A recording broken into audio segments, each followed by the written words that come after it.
नमस्कार मित्रों, आज हम लोग शनि राहु युति संबंध के बारे में चर्चा करेंगे। यह युति संबंध वैदिक ज्योतिष में नंदी योग, विष योग, पैशाच योग से भी जाना जाता है। जब मनुष्य इस योग में जन्म लेता है तो वह तांत्रिक क्रियाओं की गिरफ्त में आसानी से आ जाता है। यह संबंध शनि व राहु की एक साथ किसी भी भाव में युति होने पर, परस्पर दृष्टि होने पर, किसी एक दूसरे पर दृष्टि होने पर या गोचर में जब शनि एक दूसरे पर दृष्टि कर दे, राहु शनि पर या शनि राहु पर, तो यह संबंध बन जाता है। इसमें मनुष्य आसानी से टोना टोटका जादू के माया जाल में फंस जाता है। शनि ऊर्जा रात्रि बली है, अंधेरा श्याम वर्ण का स्वामी, धीमी गति से चलने वाला। तो वहीं पर राहु की जो ऊर्जा है वह उद्दंड ऊर्जा है। कैसी ऊर्जा? एक प्रकार की अनडिसिप्लिन्ड ऊर्जा, कुछ भी तुरंत पाने की चेष्टा करने वाली ऊर्जा, वो नियम कायदे कानून को ना मानने वाली ऊर्जा। वहीं पर शनि की जो ऊर्जा है वह कायदे कानून और नियम में बंध कर चलने वाली ऊर्जा, तभी वो लाभ देती है। तो यहाँ पर जब दो विरोधी ऊर्जाएं एक साथ हो जाएंगी तो क्या होगा कि जीवन में एक प्रकार की रस्साकसी शुरू हो जाएगी और वह सरलता से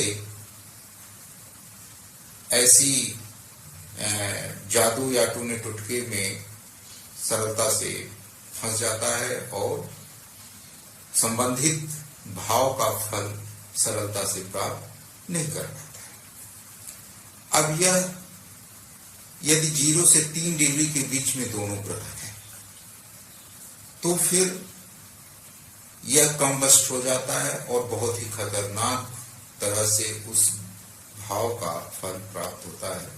यानी एक तरह से बिल्कुल से मनुष्य को तोड़ सा देता है। लेकिन अगर शनि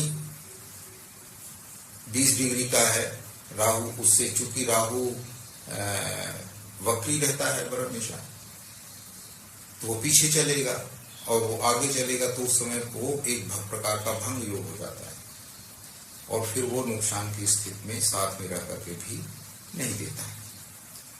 अब इसके प्रभाव हम अग्नि तत्व की राशियों 1, 5, 9 में जब देखते हैं तो मनुष्य हठधर्मी हो जाता है।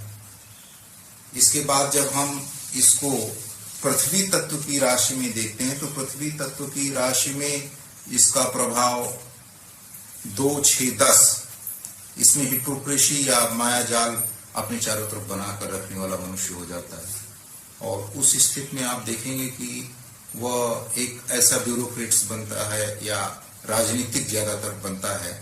तो वह एक भ्रम जाल उत्पन्न करके रखता है कि आदमी को लगता है कि ये बहुत बढ़िया है, बहुत अच्छा है, लेकिन आपको लूट लेने वाला होता है। ये पृथ्वी तत्व है, वो पृथ्वी में साम्राज्य स्थापित करने की भावना से। अब राहु तो भाई जब समुद्र मंथन हुआ तो उस समय समुद्र मंथन के टाइम में आपने देखा कि राहु ने किस तरह से जबरदस्ती अमृत का पान कर लिया, तो वो छल प्रपंच में माहिर होता है। फिर इसके बाद जब वायु तत्व की राशि जो 3, 7, 11 है तो उसमें मनुष्य एलियन प्रभाव या बाह्य दुनिया में या विदेशों में जाने की चेष्टा ज्यादा रखता है। जब आपके मन में ऐसे भाव आ जाए तो आप समझ लो कि आप वायु तत्व की राशि से प्रभावित हैं और साथ में आप विदेश की भावना से प्रेरित हो जाते हैं।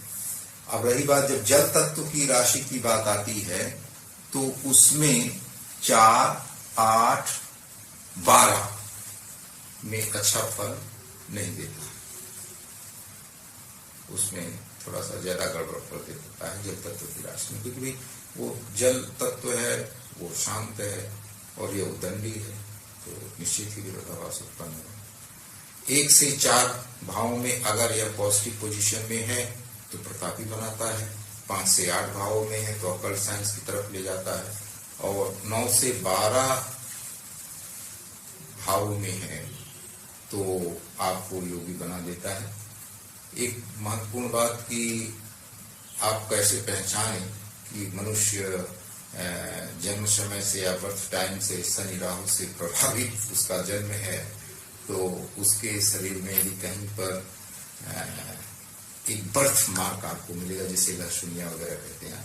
अगर वो छोटा है तो आपको नुकसान नहीं करेगा, लेकिन अगर बड़ा ब्लैक मार्क है, ज्यादा मात्रा में है, तो आपको इच्छाधारी बना देता है और इस जीवन में पूर्व जन्म के कर्म को भोगने के लिए पैदा करता है।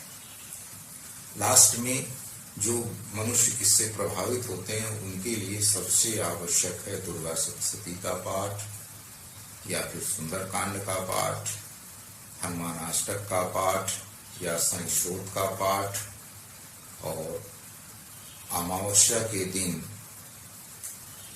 किसी शाम के समय किसी नदी में नारियल का दान व्यक्ति को इससे मुक्ति दिलाने वाला होता है। ये सारे जो कर्म हैं ये जन्म समय में ही अगर कर दिए जाएं तो मनुष्य से शनि राहु का प्रभाव काफी हद तक कम हो जाता है, अन्यथा उसको पूरे जीवन भर संघर्ष की स्थिति में झेलना पड़ता है।